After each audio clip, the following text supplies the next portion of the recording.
She's just like over there eating popcorn by herself. Who does that? Oh my god. Okay. Sticks and stones will break my bones, but words will never hurt me. Is the biggest lie you will ever hear. See, they're more than just words. It's a lingering feeling of thinking you're absurd when you overhear that girl whisper, she's a little odd. But it's kind of funny because people say that words will never hurt me, but sometimes the hurt is the things that you can't see.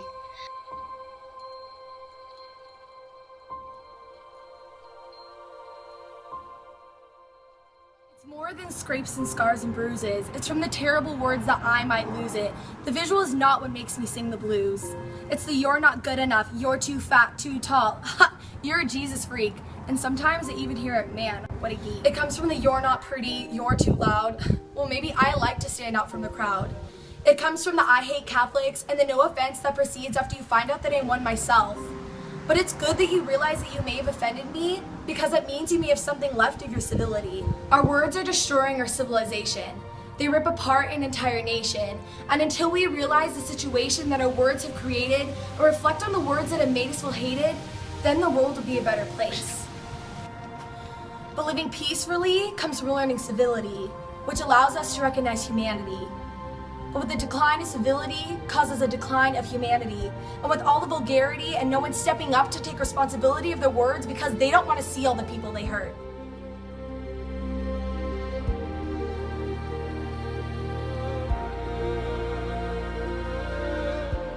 I'm not talking about censorship. I'm talking about relationships. Relationships between two people who can empathize without worrying about all the lies. And for us to realize that our words are more than just words. It's a connotation that makes us feel like we're stuck in damnation, and we're left in frustration after someone's narration about who he thinks I am. And there's no negotiation about the aggravation I feel when I hear that's so gay or that's retarded, and I can no longer disregard it. Because gay means happy and retarded means slow, and in no dictionary do they mean stupid. It's time for us to be educated on why these words were actually created. And the words that are actually negative, that they make some people not want to live. The words that we say lead some people to suicide because they can no longer wait for the day they naturally die. Words spat out in hate, meant to discriminate.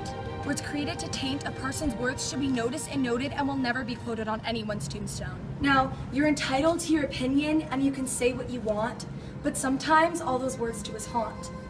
They're the ghosts that follow people around. They're the scars that will never be found. They're scars on the soul, not scars on the skin. They're the scars that create a battle within. I've been struggling with these words since I was little, and ever since then, I've been stuck in the middle. See, on the outside, I'm happy, but on the inside, I'm crying, because I don't let people see that I'm slowly dying.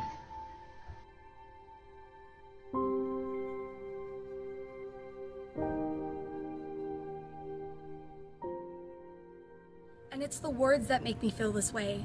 The ones I can't forget from yesterday. Because they don't hurt my skin, they hurt my heart. And on the inside, I'm falling apart. The words that have been said to me, those used to describe me, have stuck to me like glue. And now I'm left wondering what to do. Because all people see is the happy smile. But they don't know that I've been faking that for a while.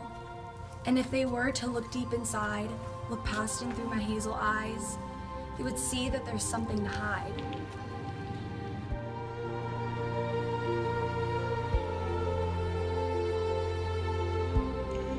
There is so much a face can mask, and so much more a soul can keep. But if you truly were to ask, most would say I'm just fine, because they don't want to face the possible rejection, or that you just want attention. And that is why many don't see the hurt that people feel, because a lot of others don't think that it's real. But just because you can't see the physical scars, doesn't mean I'm not hurting and wishing I was amongst the stars. And I'm not the only one. See, my friend Riley here lives every day in constant fear of the terrible things that people might say. Whether it's about her appearance or being called stupid, her friends don't have anything encouraging to say, and they all think it's okay. But it's not. She told me nothing I do is good enough because that's all she hears, and these awful words have left her in tears.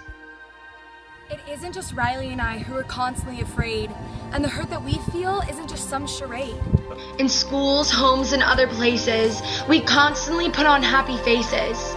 Just open your ears when you walk around, and verbal abuse is what can be found.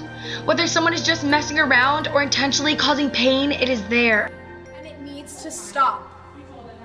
Because sticks and stones may break my bones, but words will always hurt me.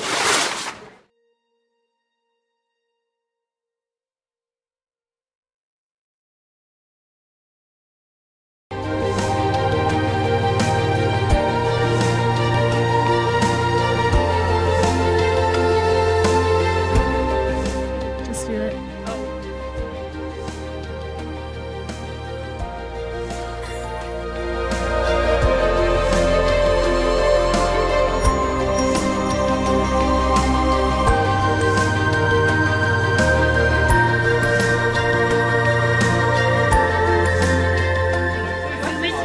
For my science, my English project. That's about verbal abuse.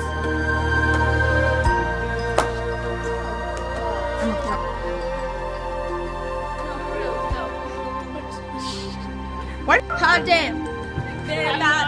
Break it down. Girls sing hallelujah. Girls sing hallelujah. Girls sing hallelujah. Cause I'm that fucked up, give it to ya.